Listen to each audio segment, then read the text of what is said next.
Returning late from a business trip, a millionaire decided to give his 4-year-old daughter a goodnight kiss. When he opened the bedroom door, he was shocked to find a dirty, ragged girl sleeping next to his daughter in bed. Furious about the intrusion into his safe home, he was about to remove the stranger when his daughter innocently whispered, "Daddy, can my sister sleep here tonight?" As he leaned closer to look, he nearly fainted. The two children were absolutely identical, like mirror reflections. But what truly brought him to his knees was when he saw the birthmark. Arthur Vance was a man built in the image of success, but forged in solitude. His early 40s showed none of the weight of endless board meetings or empire-shaping decisions, but they carried a shadow, almost imperceptible to the outside world, that rarely left him. The mansion where he lived, a monument of marble and glass perched on the highest point overlooking the city skyline, was a reflection of his life, imposing, magnificent, and often excessively silent. He had built an empire in the tech sector, a feat that demanded every ounce of his energy, but had, ironically, distanced him from the one thing that truly mattered, his family. His obsession with work was his armor, a refuge from a deeper pain, an addiction that consumed him and kept him from truly living. His paternal intuition, however, was an unfailing compass, a subtle alarm that sounded even through the densest fog of his professional dedication. It was this intuition that compelled him, after an exhausting business trip that had stretched for days, to break his usual protocol and go beyond the simple "I'm home" relayed by his assistant. He needed to see his daughter, Sophia. His rigidity with security was almost pathological, a legacy of a past that haunted him. No one entered or left that house without his knowledge or permission. Cameras, sensors, and discreet security personnel formed an impenetrable perimeter, designed to protect his precious Sophia from any conceivable threat. He loved her with an intensity that bordered on worship, a devotion amplified by the guilt that gnawed at his soul. That guilt had a name and a face, or rather, a face he never got to know. 4 years had passed since the cruelest tragedy a father could face. His wife, Helena, had endured a complicated twin pregnancy, a period of constant apprehension that culminated in an emergency delivery. 2 girls, small and fragile, had come into the world. But the joy lasted only a breath. In the chaos of the recovery room, amid medical complications and the flurry of nurses, one of the babies simply vanished from the hospital. No investigation, no matter how extensive or expensive, ever unraveled the mystery. The report said she had evaporated, leaving no trace. He and Helena were forced to accept the devastating loss, to focus their hopes and love on the daughter they had left, Sophia.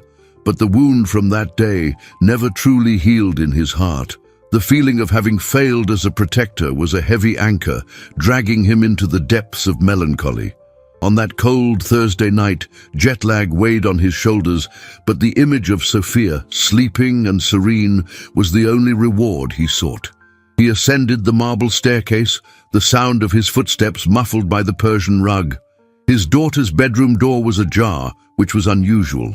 Sophia was normally meticulous about closing it before bed. Arthur hesitated for a moment, a pang of curiosity mixed with fatigue.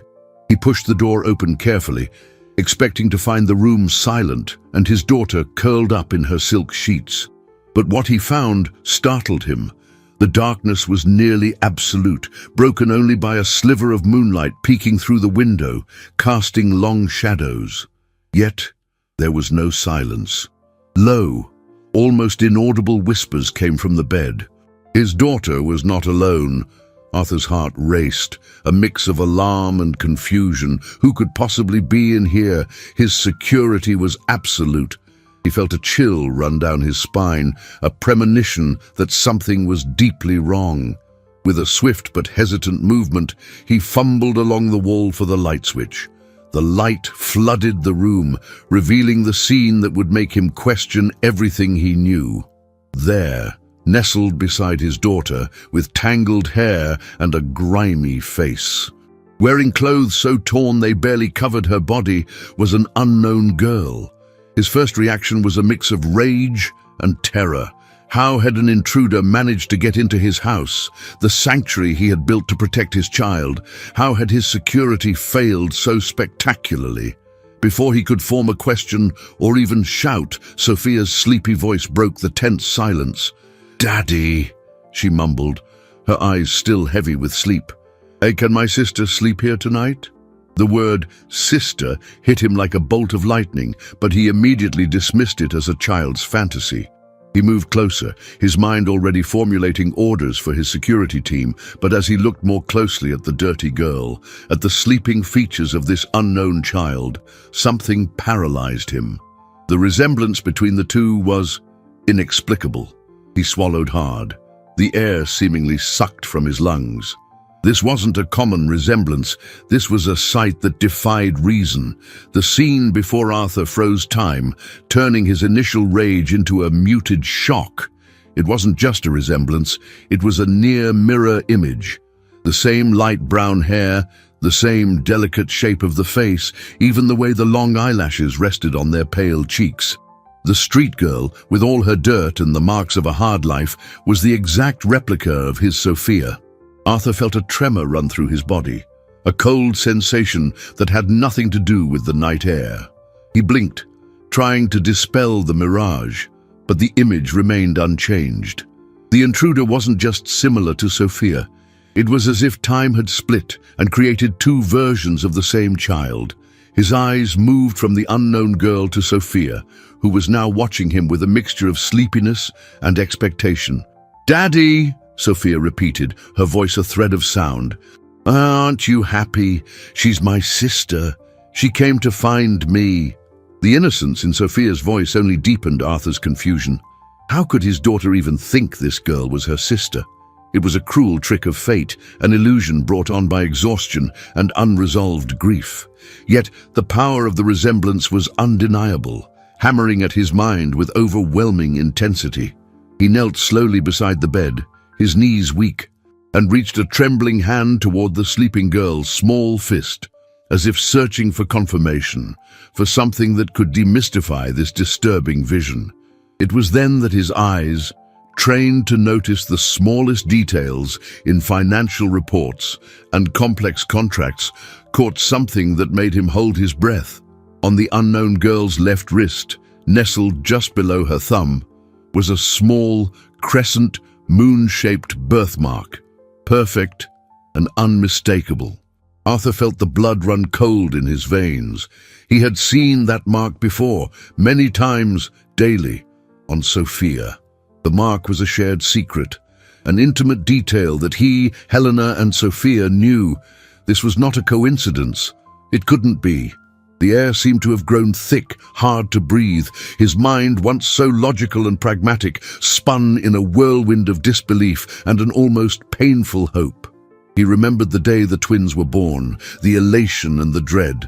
The moment the hurried and visibly flustered nurse had briefly shown him the two newborns, identifying Sophia by that very mark.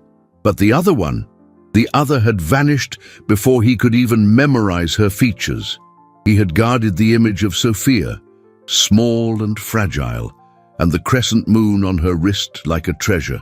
Now, here it was, replicated on the street girl, under the dim light of his daughter's bedroom. The coincidence was, in fact, impossible to ignore. Arthur felt dizzy, a ringing in his ears. The control he exerted over his life, over his house, over his emotions, crumbled like a house of cards. Who was this child, and how, of all the children in the world, had she ended up here, in his daughter's bed, bearing a birthmark identical to that of his lost twin? His paternal intuition, which had alerted him to the unusual presence, now screamed a truth that defied logic and reason. He looked at Sophia, who now seemed more awake, her gaze fixed on the sleeping girl beside her. The stillness of the night was broken only by the soft breathing of the two children. The unknown girl stirred, a small sigh escaping her chapped lips, and her eyes slowly opened. They were the same eyes as Sophia's, a deep brown, but they carried a melancholy and a wariness that didn't belong to a child her age. Fear flickered for an instant, quickly replaced by an almost adult-like resignation. She looked at Arthur, at the luxurious mansion around her, and then at Sophia, a shy, almost invisible smile appearing on her lips. "Hello," she said, her voice hoarse, almost a whisper. "You're Sophia's dad, aren't you?" Arthur couldn't answer. The word dad sounded strange, a distant echo amid the storm brewing inside him. The street girl sat up in bed, ignoring the filth on her clothes and Arthur's stunned gaze. She seemed incredibly comfortable, as if she were exactly where she was supposed to be. "My name is Luna," she continued, "and I'm 4 years old." 4 years old, the same age as Sophia, the same age his lost daughter would be. Arthur felt the impact of those words in his chest, a blow that left him breathless. The girl then revealed, with disarming simplicity, the essence of her short, hard existence. "I don't remember my real parents," Luna said, her brown eyes fixed on Arthur, "but I always felt I had a family somewhere, a family that was waiting for me." The words echoed Sophia's own nightly laments, who often asked through tears about the sister who got lost, a persistent shadow in her childhood thoughts. Arthur felt a shiver run down his spine. It wasn't possible, but what if it was? What if the greatest secret of his life, the mystery that haunted him, had just climbed through his window, brought by the persistence of his daughter's love? An unsettling question hung in the air, promising to unravel truths he had never dared to confront. He needed answers, and he needed them now, before his sanity abandoned him completely. The air in the mansion seemed to have grown heavier, each beat of Arthur's heart echoing in his ears with the force of a war drum. Luna, sitting on Sophia's bed, looked at him with a mixture of curiosity and a vulnerability that tightened Arthur's chest. "I always felt I had a family somewhere," she repeated, and the phrase hit him like a cold wave. Sophia's intuition, her unwavering belief in a sister, now took on a terrifyingly real dimension. Arthur's mind, accustomed to order and the ruthless logic of business, struggled to process the impossible. The birthmark, the overwhelming resemblance, the age, Sophia's words, everything pointed to a single, unbelievable conclusion. But how? He had searched for years, spent a fortune, and with every false lead, every closed door, the pain of loss had grown sharper and hope more fragile. "Sophia, sweetie," Arthur finally managed to say, his voice thick with emotion. How did you find Luna? How did she get in here?" Sophia, with the innocent simplicity of childhood, pointed to the window. "I left it open, Daddy. Every night. I knew she would come." His daughter's words, which under any other circumstance would have been cause for a reprimand for breaking such a vital security rule, now sounded like a prophecy. Arthur felt a chill run down his spine. His daughter, in her purity, had forged the breach in the fortress he had built. He knelt, his gaze fixed on Luna, who now seemed a little frightened by the intensity of the moment. "Luna," he began, trying to infuse as much gentleness as possible into his voice. "Can you tell me more about where you lived, who you were with?" Little Luna shrank back slightly, her eyes expressing an underlying fear.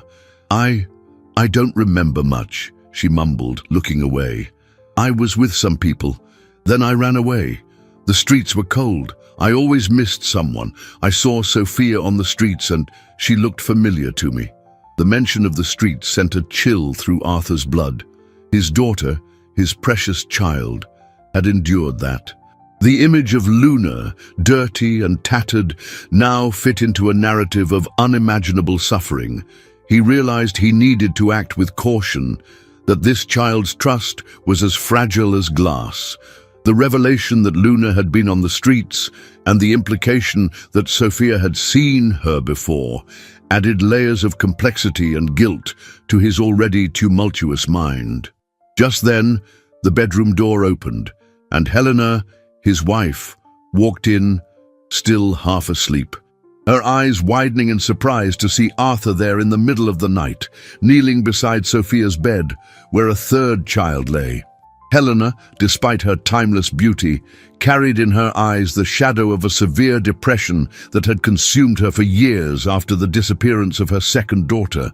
The loss had left an indelible mark on her soul, and seeing him now, even unconsciously, next to an unknown girl, was a scene that shocked her to the core. "Arthur, what's going on here? Who is this child?" she asked, her voice choked with a mixture of confusion and an unnameable dread. Arthur stood up, stumbling slightly, and tried to form an explanation that could make sense of the chaos. "Helena, I think..." He hesitated, the words caught in his throat. There was no easy way to say it. "Sophia found a friend, but she's no ordinary friend." He gestured toward Luna and then to Sophia, who was now smiling at her mother, a contagious joy on her face. She looks just like Sophia, Helena, and she has the same birthmark." The last words were a whisper, almost a lament. Helena moved closer, her eyes fixed on the street girl, and the lamplight revealed the crescent moon mark. A silent scream tore through her throat, and she brought her hands to her mouth, tears beginning to stream down her face. It was the mark, the same one she had kissed on Sophia's tiny wrist in the hospital. This was a moment of overwhelming recognition, but also of excruciating pain. The memories of the birth, the desperate search, the forced acceptance of loss, it all came rushing back with brutal force. Arthur knew he needed answers, and urgently. His mind raced to the records, to the hospitals, to the bureaucracy that had once failed so miserably. But then, the cruel memory. "There are no records, Helena," he said, his voice hoarse with despair. "Remember, many of the documents were lost or destroyed in that fire at the hospital shortly after." The sentence hung in the air, a grim reminder of the negligence and the fruitless search from years ago.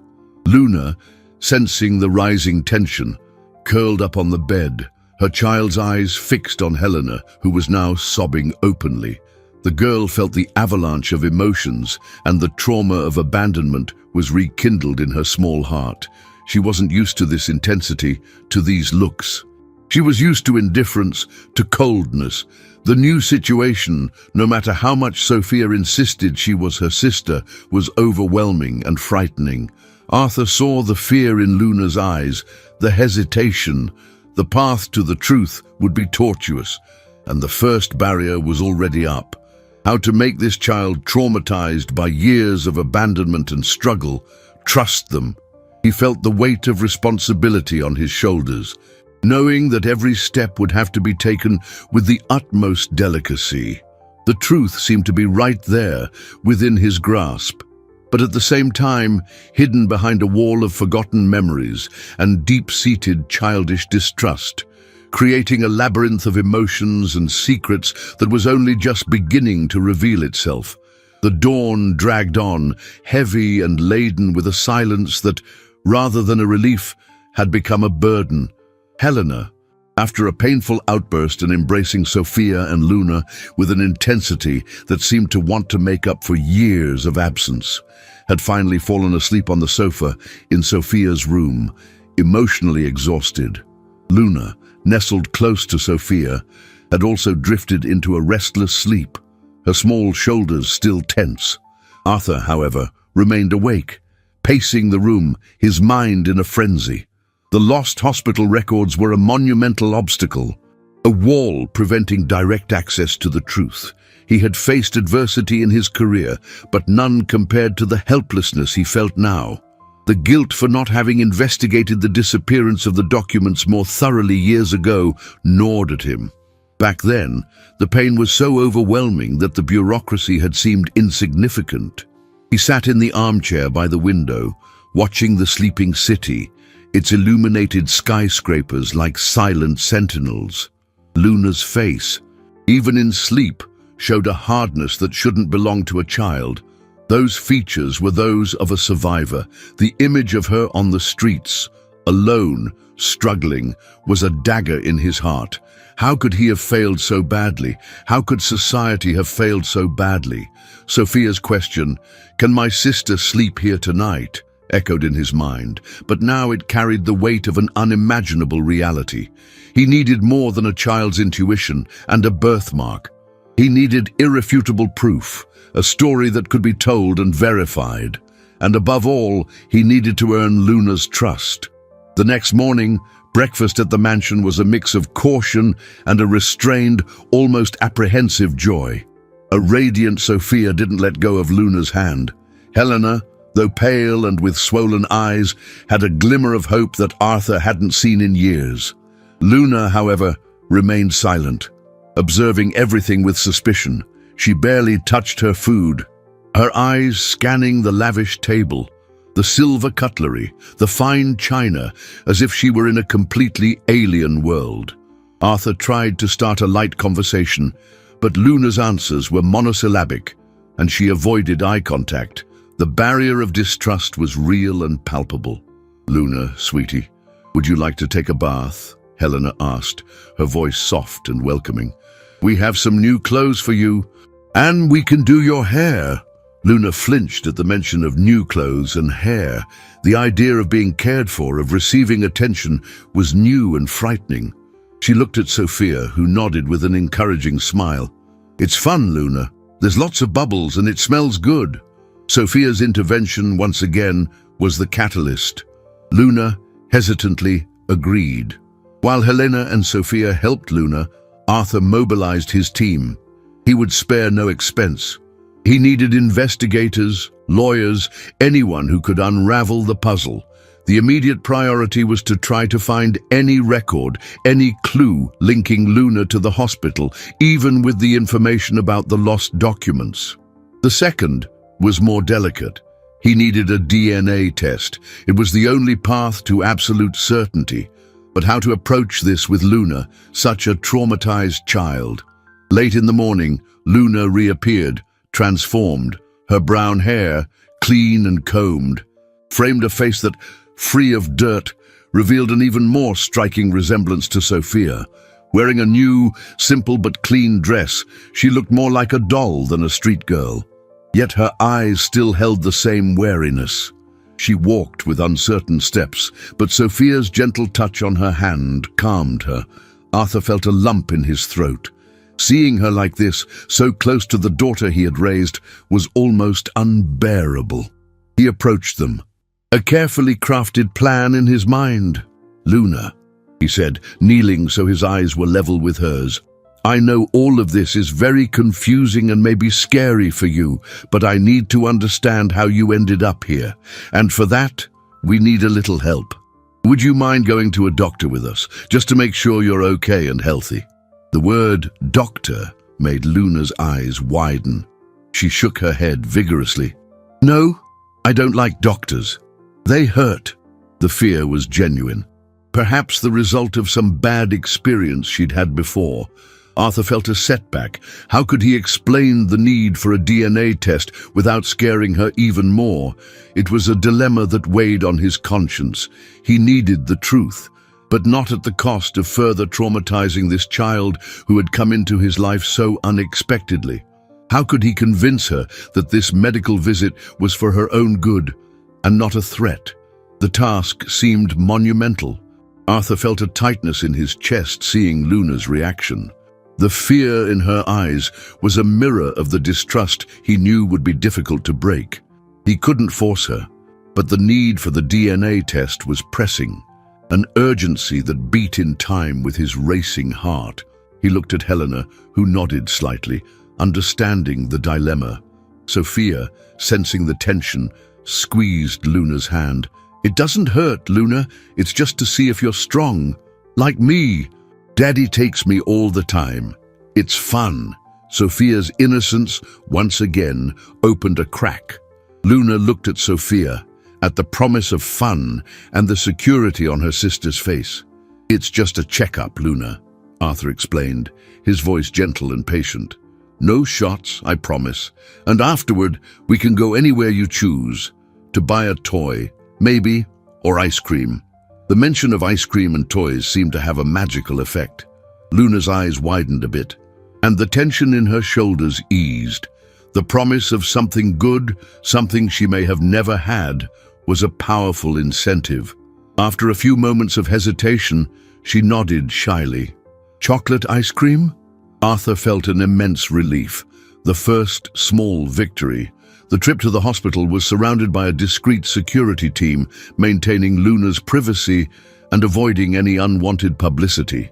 In the pediatric office of a trusted family physician, Dr. Evans, a welcoming woman with a kind smile, performed the routine exam. She knew the sensitivity of the situation and proceeded with the utmost delicacy. The DNA sample collection, a simple cheek swab, was done without drama while Luna was distracted by Sophia, who was showing her a storybook. Arthur felt a wave of emotion seeing the two girls so close, the same hair color, the same eye shape, the similar laughs. It was a sight he had longed for 4 years. While they awaited the DNA results, which would be expedited due to the urgency and Arthur's resources, the mansion began to transform.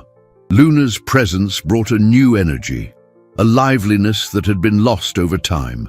Sophia was ecstatic, showing Luna every corner of the house, her toys sharing secrets.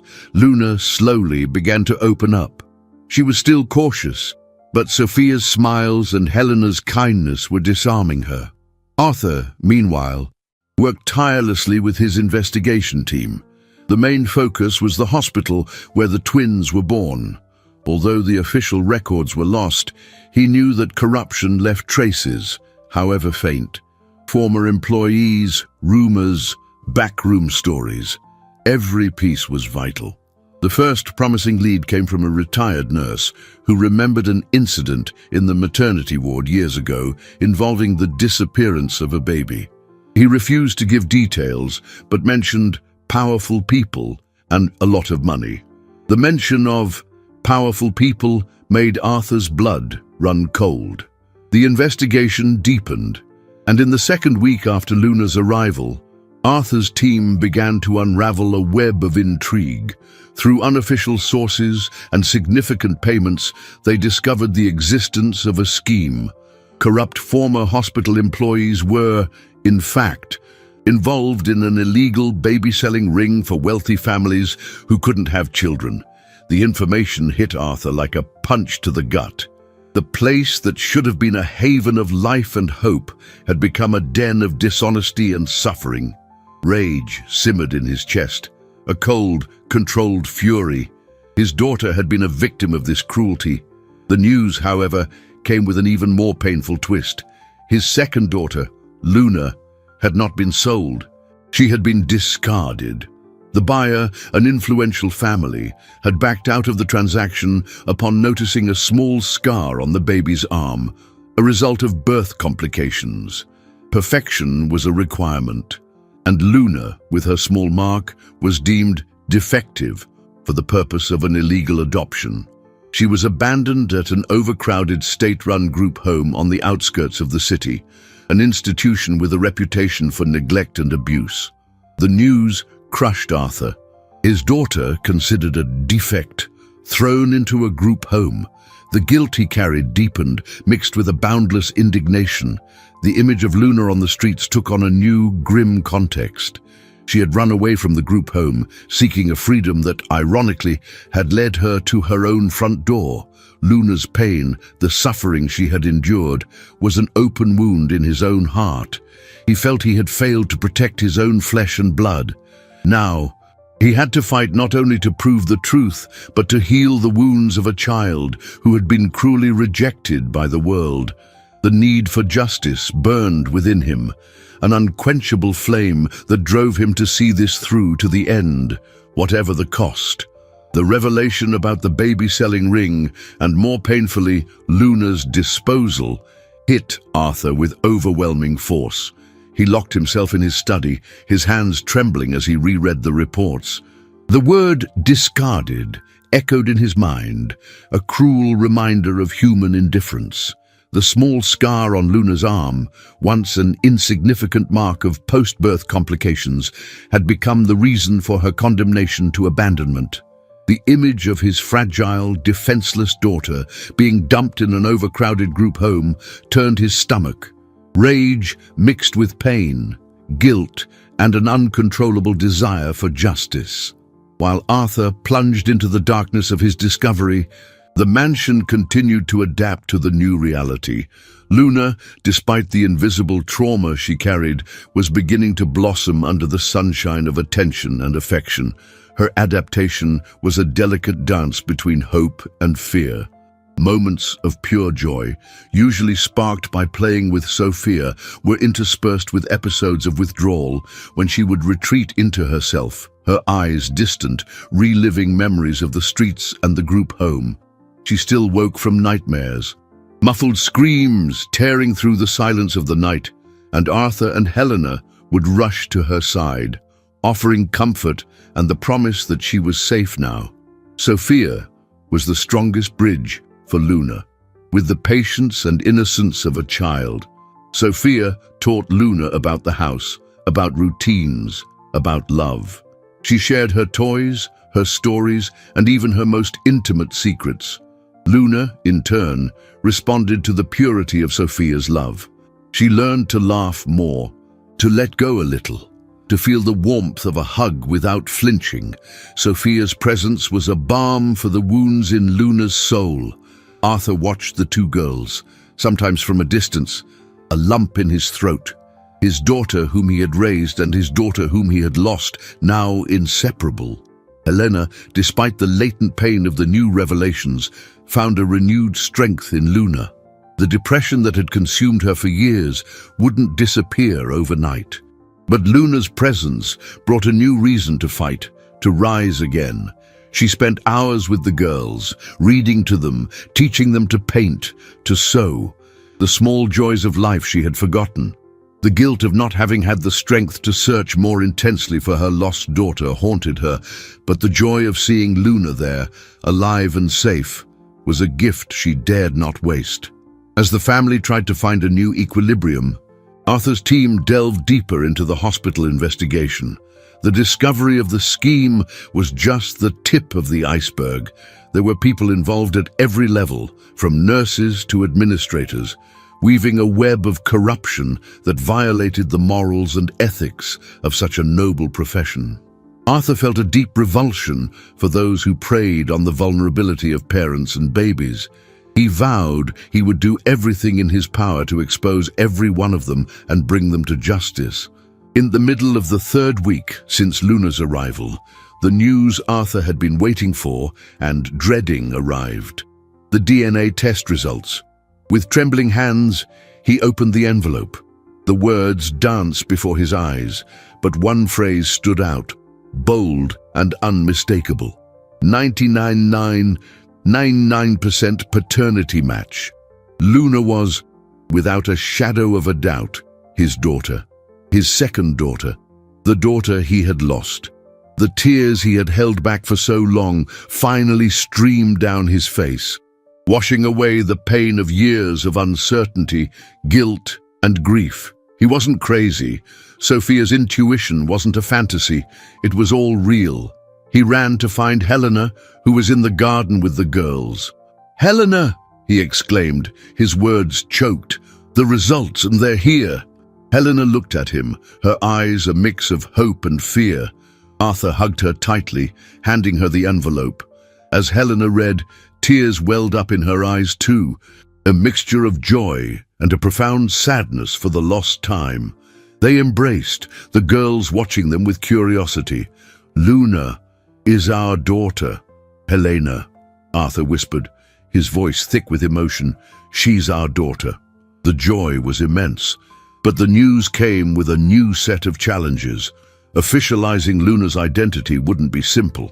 The authorities, borne upon learning of the reunion, would question why he had taken so long to report the discovery.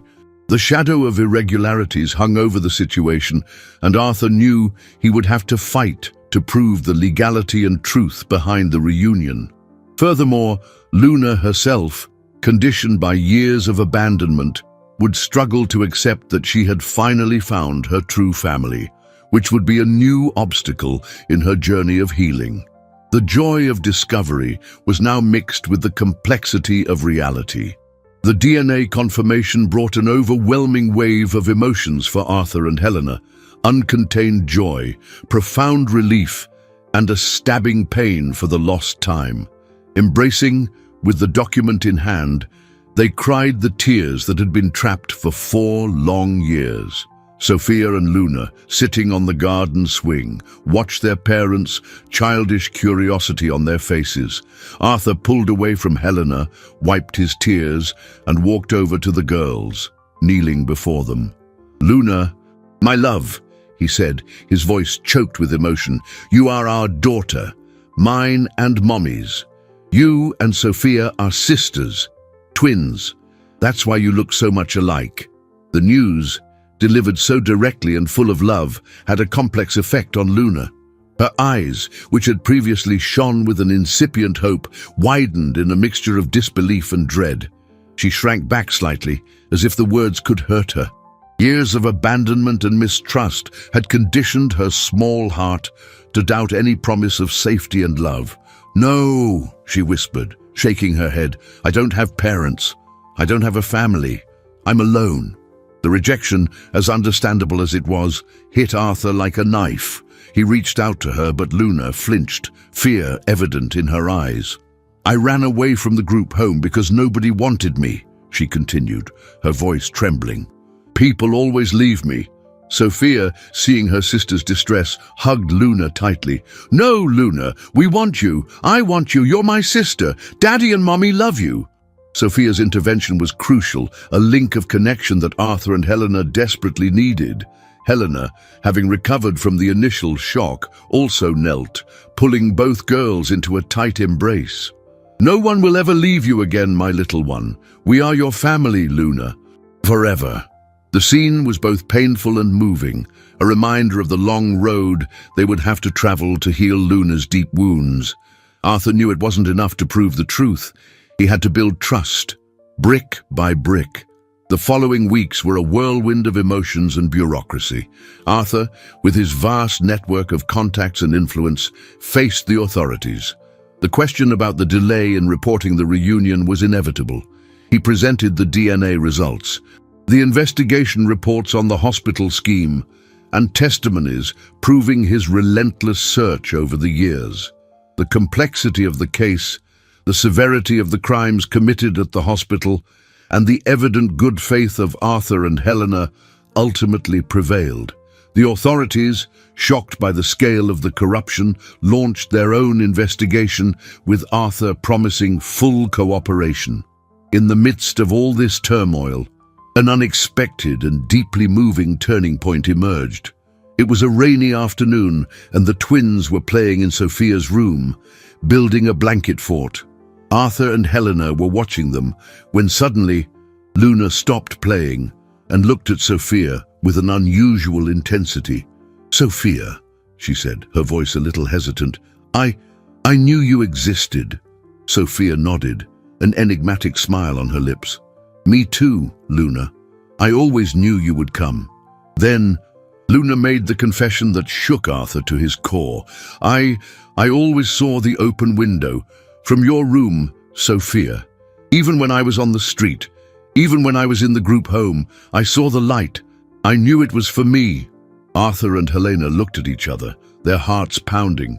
Sophia, the girl who always asked about the sister who got lost, had been leaving her bedroom window ajar for months, deliberately, in the hope that her twin sister would find her. It was proof of the unbreakable bond, the inexplicable connection that united them, even in separation. Sophia's intuition, her unwavering faith, had created the bridge that fate seemed to have destroyed. His daughter's revelation was a powerful emotional blow for Arthur. It wasn't just a coincidence, not just fate. It was the love of a child, an unshakable faith that had paved the way for their reunion. The guilt he felt for not finding Luna sooner mixed with a profound admiration for Sophia's insight. He knelt again, this time with tears of pure gratitude in his eyes. "Sophia," he whispered, at a loss for words to express the depth of his feeling. She had kept hope alive. She had acted where he, with all his resources, had felt powerless. Luna, seeing her parents, emotion, and the light in Sophia's eyes, finally seemed to grasp the magnitude of the moment. The fear in her eyes subsided, giving way to a touching vulnerability. It was as if Sophia's confession had melted the last vestiges of her distrust. She wasn't alone. She had never been. There was a sister waiting for her, a home awaiting her, an open window that was an invitation to love. That moment, Sophia's confession, was a turning point, a crack in the wall of ice that had surrounded Luna's heart. But the wounds of the past were deep, and the journey to full acceptance was far from over, leaving Arthur and Helena with the challenging task of rebuilding the story of a family torn apart and reunited, without knowing when the shadows of abandonment would completely dissipate from Luna's soul. Sophia's confession about the open window echoed through the mansion, reverberating in Arthur and Helena's hearts. It wasn't just a revelation, but a testament to the unwavering strength of the bond between the twins.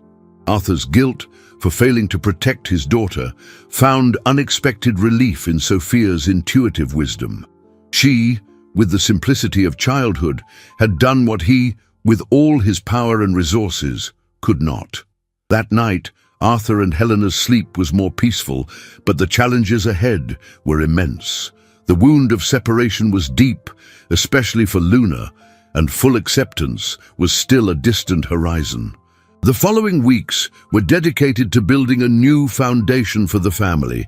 Intensive family therapy became part of the routine, a safe space for Luna to process the trauma of abandonment and for Arthur and Helena to deal with the complex mix of joy, guilt, and the echoes of loss. Dr. Evans, besides being a physician, was an experienced child therapist, and her gentle, patient approach helped Luna express her feelings through drawings and play. The first sessions were difficult, with Luna shutting down, but Sophia was always the key, encouraging her sister, validating her fears, and offering the security of her presence. Luna's adaptation to her new reality was an emotional roller coaster. She still oscillated between hope and fear, between the joy of being with Sophia and the dread that it was all a dream that could fall apart at any moment. During the day, the mansion was a stage for the twins, laughter and mischief. They ran through the corridors, built pillow forts, and painted colorful pictures that now adorned the once sober walls. But the nights were more challenging. Luna still woke from nightmares, muffled screams that brought back memories of the streets and the group home. Arthur and Helena took turns calming her, holding her in their arms, whispering words of love and promises of safety. One day, during a therapy session, Luna drew a dark labyrinth with a small figure alone in the center, surrounded by shadowy figures. At the end of the labyrinth, there was an open window and a bright figure, holding hands with another smaller figure. Dr. Evans, with her wisdom, explained that Luna was beginning to understand that there was a way out of the darkness, and that the window and her sister were her guides. It was progress, slow but steady.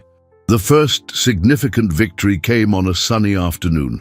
Arthur was in his study, working on more details of the hospital investigation, when he heard laughter coming from the garden. He approached the window and saw Luna and Sophia running, chasing a butterfly. Luna tripped and fell, scraping her knee. Arthur rushed to help her. He picked her up, and Luna, to his surprise, didn't flinch. Instead, she hugged him tightly, her face buried in his shoulder. "Daddy," she whispered, the word a thread of sound, but it echoed like thunder in Arthur's heart. That daddy was the realization of years of searching, the purest and most profound acknowledgement of their bond. Arthur felt hot tears roll down his face, a mix of relief and an overwhelming sadness. The victory was sweet, but it came with the emotional cost of confronting the years of neglect she had suffered. He knew that every small progress Luna made would be a reminder of what she had lost and what they, as parents, had been deprived of. But it was a start, a real start. Luna's acceptance of the word daddy was a turning point. She began to call him Daddy and Helena Mommy more frequently, though still with some hesitation. Hugs became easier, smiles more genuine. However, the trauma of abandonment still manifested in other ways. Luna had trouble sleeping alone and would often sneak into Sophia's bed, where she found comfort and security. She hoarded food, hiding small pieces of bread and fruit, a remnant of the days when hunger was a constant threat. Arthur and Helena handled these manifestations with patience and love, ensuring she knew she would never go hungry again. The hospital investigation moved forward, with Luna's confession and the DNA confirmation. The authorities had irrefutable evidence to act. The press began to report on the case, though Arthur kept his daughters' identities protected. The names of those involved in the baby-selling ring began to surface, and the scandal threatened to ruin many reputations. Arthur felt a mixture of satisfaction for the justice being served and revulsion for the greed that had destroyed so many lives. He knew that the path to Luna's healing was long, and that justice for the culprits was only one part of the journey. The reunion of the twins was a miracle, but the scars of separation required continuous care and unwavering dedication, promising more challenges and surprising revelations as the family worked to rebuild the life that had been stolen from them. The word daddy, spoken by Luna, was a balm to Arthur's soul, an acknowledgement that transcended blood ties and reached the depths of his heart. Each time she called him, or Helena Mommy, it was a small victory, a sliver of light on a healing journey that unfolded with delicacy and persistence. Therapy continued to be a cornerstone, with Dr. Evans guiding the family through the complex emotional labyrinths, helping Luna unpack the layers of her trauma. Sophia was the great ally, Luna's anchor in her new reality, with her contagious joy and unwavering faith. The second week of the healing phase brought remarkable progress in Luna's integration into the family. She began to abandon some of her survival habits. The food hoarded under her mattress, the small stashes of snacks, became less frequent.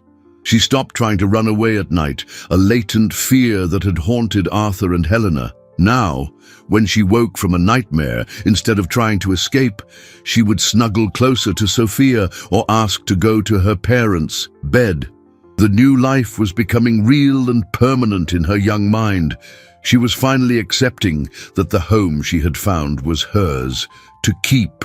Arthur and Helena dedicated themselves fully to the two girls, dividing their time between work, home, and therapy sessions. Arthur, though still focused on his business, had readjusted his priorities. Family now came first, a lesson learned in the most painful way possible. He began to delegate more tasks, to actively participate in the girls' lives, reading to them before bed, playing in the garden, or simply being present, a presence that was once scarce due to his obsession with work. Helena, in turn, was flourishing. The depression that had imprisoned her for so long began to give way to a renewed hope. Luna's presence was a catalyst for her own healing. She felt the joy of being a mother to two daughters again, but also dealt with a complex mix of feelings. The guilt for not being able to protect her lost daughter, the pain of the past mixed with the joy of the present. Individual therapy became a refuge for Helena, a place where she could process her emotions, her guilt, and the complexity of having Luna back. She was learning to forgive herself, to accept that she couldn't change the past, but could shape a future of love and security for her daughters. The subplot of Helena's adaptation was an arc in itself.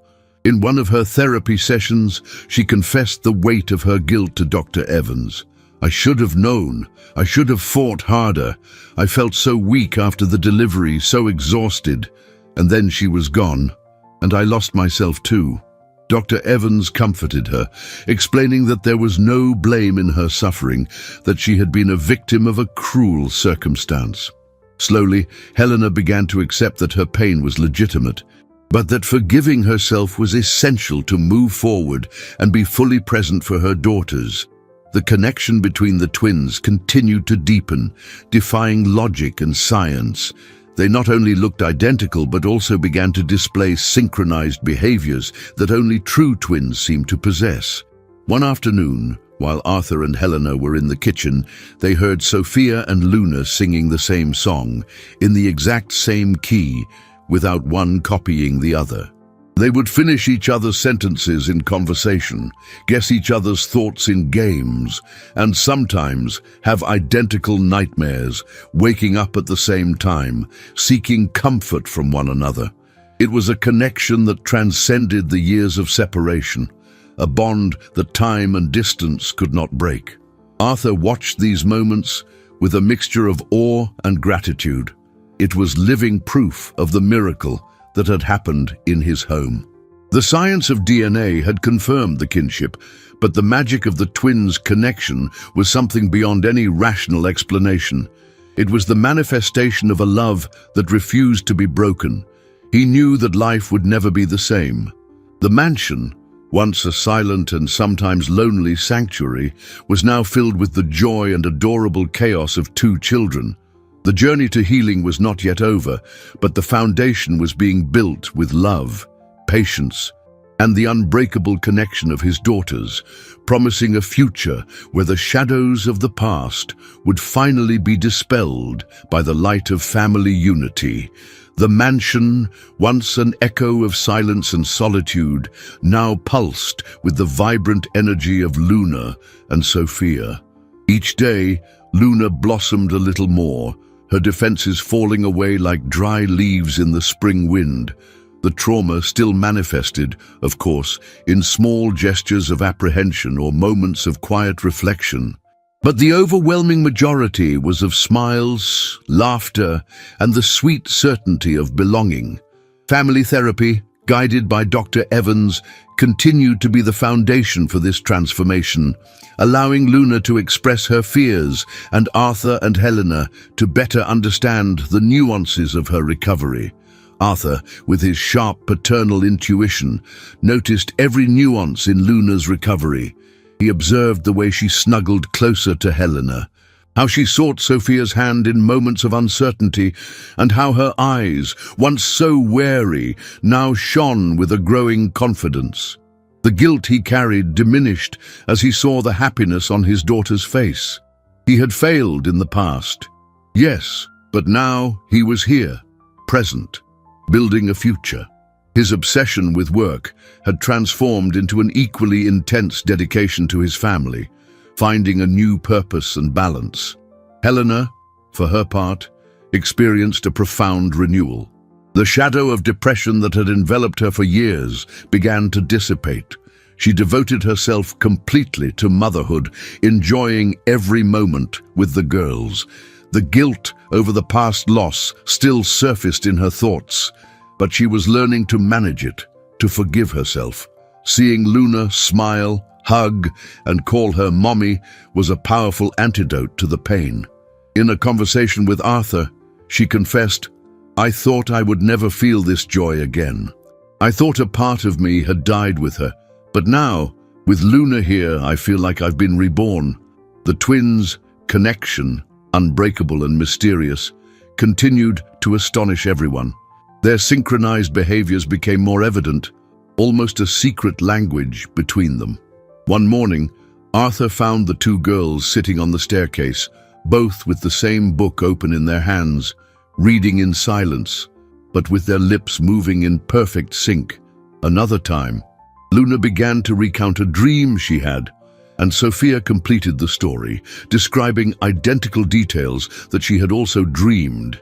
It wasn't telepathy in the literal sense, but an empathetic connection that transcended logic, a manifestation of the unbreakable bond that had united them since the womb.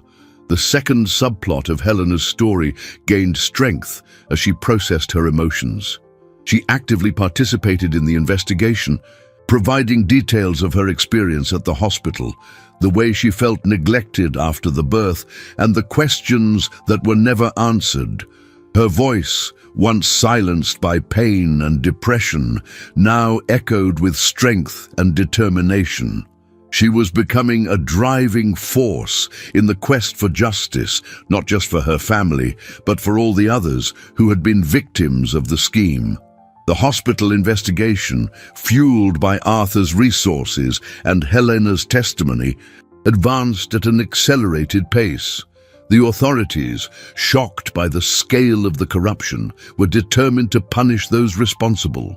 Names were revealed, depositions were taken, and the web of dishonesty began to unravel. Arthur and Helena followed every step, feeling a mixture of satisfaction and revulsion. The exposure of the scheme was a victory, but the cruelty it represented was a scar on the soul of society. The initial obstacle of Luna's distrust had been largely overcome, but a new challenge presented itself: the girl's total adaptation to the opulence of the mansion and the life she had never known. At first, Luna felt intimidated by the large spaces, the staff, the abundance of everything. She still preferred the coziness of a simple corner to a grand hall. Arthur and Helena strove to create an environment that was both safe and familiar, without overwhelming her. They encouraged her to explore, to choose, to feel like the mistress of her new space. Dr. Evans emphasized the importance of patience and creating a predictable and safe environment.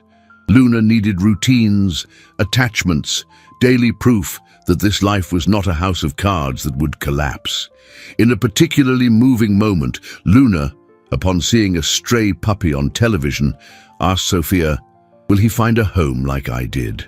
The question, laden with hope and vulnerability, showed how far she had come in her own acceptance. She already saw herself as someone who had found a home. The family was rebuilding, each brick laid with love and dedication, but the battle against the shadows of the past was not yet fully won, promising more moments of challenge and triumph before complete peace could be achieved. The mansion, once a bastion of rigidity and formality, now exuded the warmth of life. Filled with the laughter and innocence of two little girls, Luna, with each passing day, submerged herself deeper into the security of her new family. The adaptation, which once seemed like a steep mountain, was becoming a gentle hill to be climbed with the constant support of Arthur, Helena, and especially Sophia. Family and individual therapy continued to be a safe harbor for Luna and Helena, allowing them to unpack the traumas of the past and build new narratives of hope and overcoming. Arthur watched Luna's transformation with a heart overflowing with gratitude. The little girl who had arrived dirty and scared now ran through the gardens, her hair flying in the wind, a genuine smile illuminating her face. He saw her interact with Sophia, their games becoming increasingly complex and creative, and the telepathic connection between them was a constant source of wonder. At one point during dinner, Luna began telling a story, and without anyone noticing, Sophia started narrating the same event, completing the details and feelings of her sister so precisely it was as if they were reading each other's minds. It was the magic of twins, a symphony of souls united by a remarkable destiny. Helena, in turn, found a strength she never knew she possessed. The chronic sadness that had accompanied her for years was being replaced by a renewed vitality. She devoted herself to Luna with an overwhelming passion, as if to make up for lost time.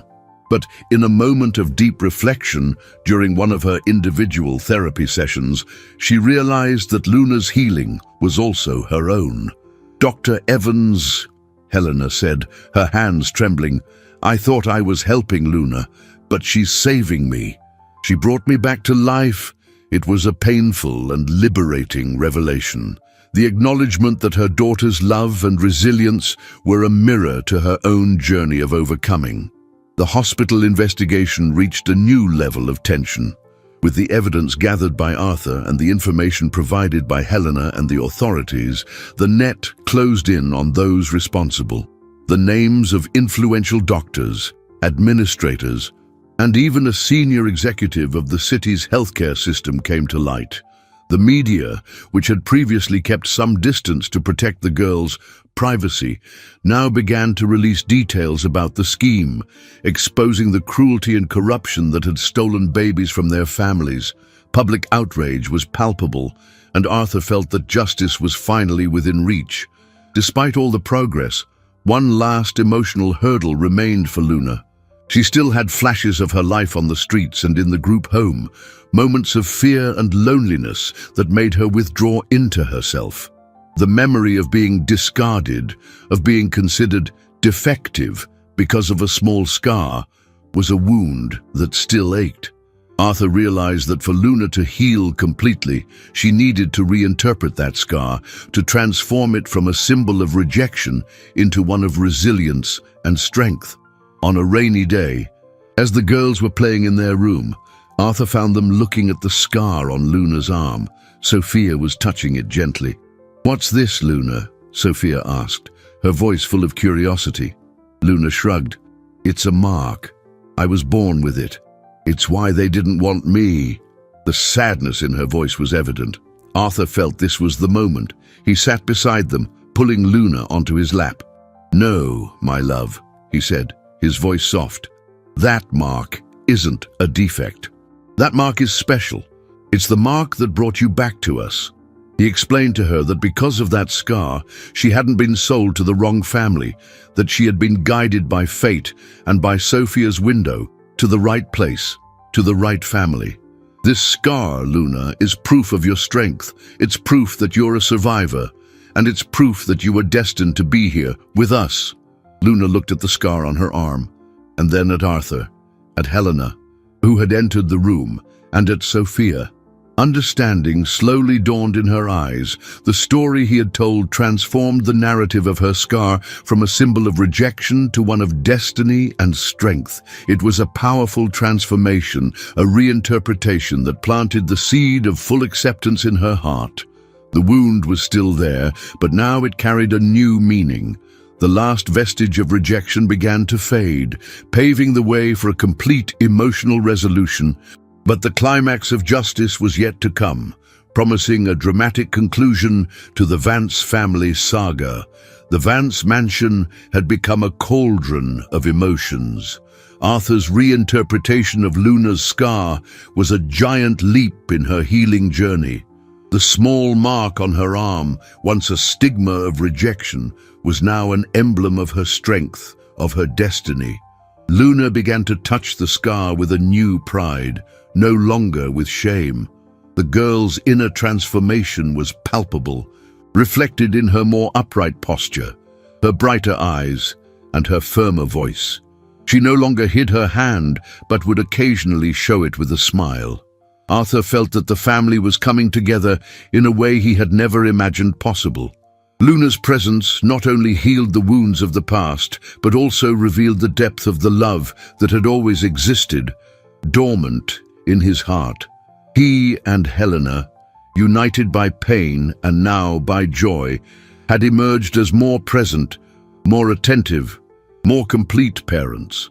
Their relationship, which had been tested and shaken by loss and depression, now grew stronger each day, cemented by the common purpose of loving and protecting their daughters. Helena, empowered by her own healing and the pursuit of justice, was more active than ever. She attended meetings with lawyers and prosecutors, providing detailed and emotional information about the night of the birth and the subsequent trauma. Her voice, once a whisper of pain, was now a cry for righteousness. She refused to let other families suffer the same fate. The strength of her conviction inspired Arthur and everyone around her. The hospital investigation culminated in a series of spectacular arrests. Several doctors, nurses, and administrators were detained, their names splashed across newspaper headlines. The healthcare executive who had tried to cover up the scheme was also implicated. The news of the exposure and arrest of those responsible brought a mix of relief and satisfaction to Arthur and Helena, but also a deep sadness for the extent of human cruelty. It was a bitter victory, a reminder of what had been stolen, but it was justice.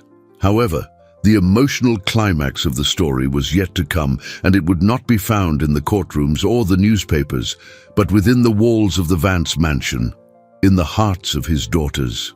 It was a hot summer night, and a storm was brewing, with distant thunder and lightning that illuminated the night sky. Luna, who still had frequent nightmares, woke with a scream, but it wasn't her usual cry of terror. It was a sharper, more desperate scream. Arthur and Helena rushed to the girl's room. Sophia was also sitting up in bed, her eyes wide, her hands covering her mouth. She was pale, trembling. "Daddy, Mommy!" Sophia exclaimed, her voice shaking. "I had the same dream as Luna. It was so scary." Luna was crying, pointing at her own face. "The man, the mean man, he hurt me." Arthur and Helena looked at each other, a shock running through their bodies. It was the first time Sophia had not only shared a dream with Luna, but had also felt the same terror, the same physical pain. The nightmare was not just a vision, it was a shared sensory experience. The girls, in their sleep, had connected on a level that transcended understanding, reliving a trauma that Luna had suffered.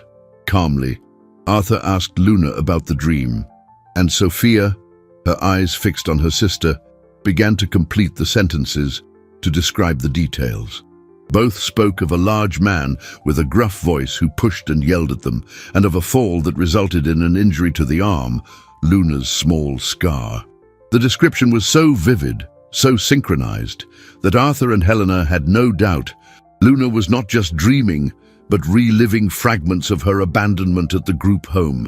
And Sophia, through their deep connection, was experiencing the same pain. Helena hugged both girls tightly, her own eyes welling with tears. "My loves, you're safe now. No one is going to hurt you. You're together." The emotional climax was the irrefutable proof of the twins' unbreakable connection, a bond that not even time or separation could erase. The suffering of one was the suffering of the other, and the healing of one would be the healing of the other. Arthur felt an overwhelming wave of love for his two daughters. The past, with all its darkness, was becoming clearer, and the future brighter. That moment of shared pain was, paradoxically, a catalyst for healing, a powerful reminder that together they were invincible. But resolving the trauma and Luna's full acceptance still required more than just the connection. It required forgiveness, not just of others, but of herself, so that peace could finally reign in their hearts. The night of the shared nightmare was a watershed moment. Arthur and Helena, witnesses to the intensity of the connection between Sophia and Luna, felt the overwhelming force of the bond that united them. It was not just a blood tie, but a symbiosis of souls, a mirror of emotions and memories. Luna's trauma, relived and in a way shared by Sophia, made the need for healing even more pressing. Dr. Evans, upon hearing of the episode, explained that the synchronicity was a rare and profound manifestation of the twin bond, and that now, with Luna safe, her brain was processing repressed memories, and Sophia, through their connection, was feeling them. The following weeks were dedicated to intensifying the therapy, focusing on reframing Luna's memories. Dr. Evans used playful and narrative techniques to help Luna retell her story, transforming the mean men into distant figures and fear into strength. Sophia, always by her sister's side, actively participated, offering support and affection. Sophia's presence was a balm, a bridge to the reality that Luna was no longer alone. The first gradual resolution came when Luna, in a therapy session, drew a new labyrinth. This time, in the center, there was not one solitary figure, but two, holding hands, walking out of the labyrinth toward a bright sun. Dr. Evans praised her, and Luna, for the first time, smiled with a full sincerity, a smile that reached her eyes. It was the beginning of acceptance. She was seeing herself as part of a whole, no longer a lonely island. The second victory manifested in daily life. Luna stopped hoarding food, a habit that was a remnant of her days of hunger. She felt secure, knowing there would always be plenty to eat. The nightmares became less frequent and less intense, and when they did occur, the presence of Sophia or Arthur and Helena was enough to calm her. She finally stopped trying to run away at night, a clear sign that her new life was real and permanent. She was allowing herself to be loved, to be cared for, to be a daughter. The mansion, with its vast spaces, ceased to be intimidating and became her home. As Luna healed, Helena also progressed in her own journey. Individual therapy helped her confront the guilt that had eaten away at her. She learned to forgive herself, to accept that she had not failed as a mother, but had been a victim of cruel circumstances. Luna's presence was a constant reminder of the miracle that had happened, and Helena embraced the joy of having her two daughters. One day, she told Arthur, "I always felt a void. A piece was missing. Now, Luna has filled that void. I feel whole." The family, once fragmented by pain, was finally complete. The subplot of justice for those responsible for the hospital scheme also found its conclusion. The trials were long and complex, but the evidence was overwhelming. The corrupt employees, the doctors, and the executive were finally convicted and imprisoned, serving sentences that, while unable to erase the pain of the past, ensured that other families would not suffer the same tragedy. Arthur and Helena followed every step of the process, feeling the satisfaction that truth had prevailed and justice, however late, had been served. It was a powerful message that integrity and ethics should always triumph over greed and dishonesty. In a moment of reflection, Arthur realized the depth of the transformation in his own life. The obsession with work, which had once been his escape and his identity, had given way to an unwavering love and dedication to his family. He had learned that true success was not measured by fortunes or empires, but by the richness of human connections. That rigid, lonely man, once consumed by guilt, had become a loving father, a present husband, and a guardian of his daughter's happiness. The characters' emotional conflicts resolved in a satisfying and realistic manner. Luna, who had arrived scared and distrustful, blossomed into a cheerful and confident child. Helena, who had been consumed by depression and guilt, found peace and joy in her restored motherhood. Arthur, the millionaire who had lost himself in the pursuit of success, found true purpose in his family. The journey had been arduous, filled with pain and twists, but the family's unbreakable love had prevailed. The scars of the past would remain, but now they would be reminders of strength, resilience, and hope, no longer of pain and loss, setting the stage for an inspiring and meaningful conclusion. 5 weeks had passed since that fateful night when Arthur Vance found two girls sleeping together in his daughter's bed. The mansion, which once echoed with the silence of a solitary existence and the shadow of unresolved grief, now shone with life, filled with the joyful sound of double laughter, the sway of brown hair, and the constant hum of twice the mischief. The transformation was visible not only on the once cold walls of the house, but in the hearts of each of its inhabitants.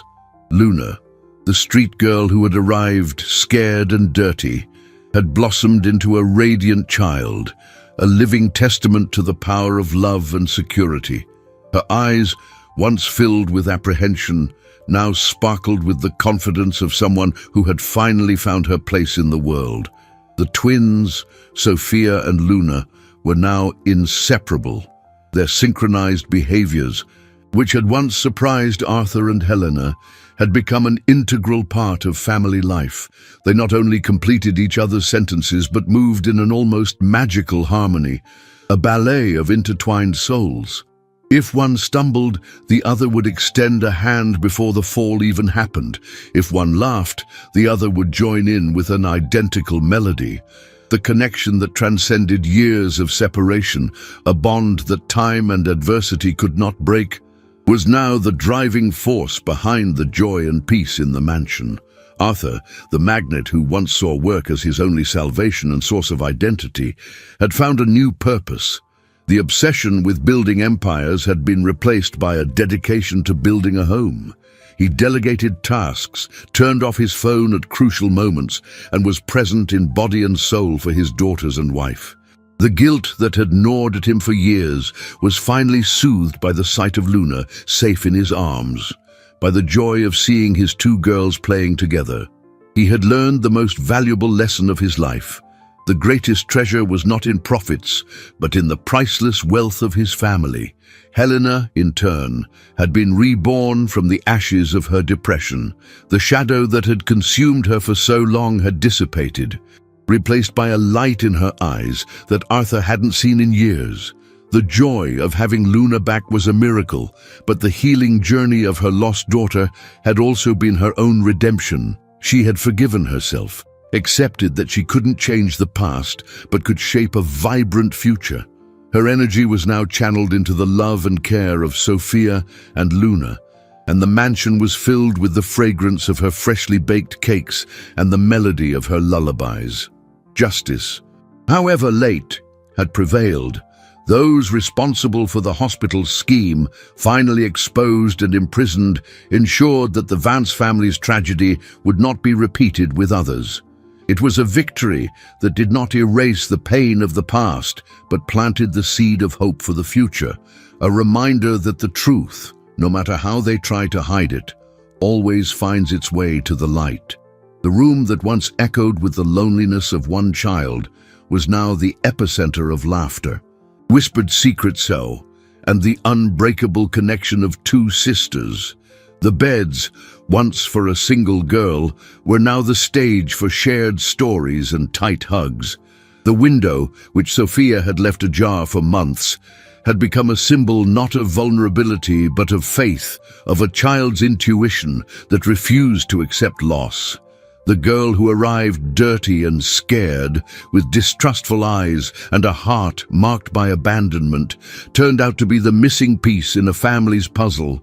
She proved that sometimes the greatest miracles arrive disguised as impossible coincidences, brought by the persistence of love and the intuitive wisdom of a child who never stopped believing that her sister would come home.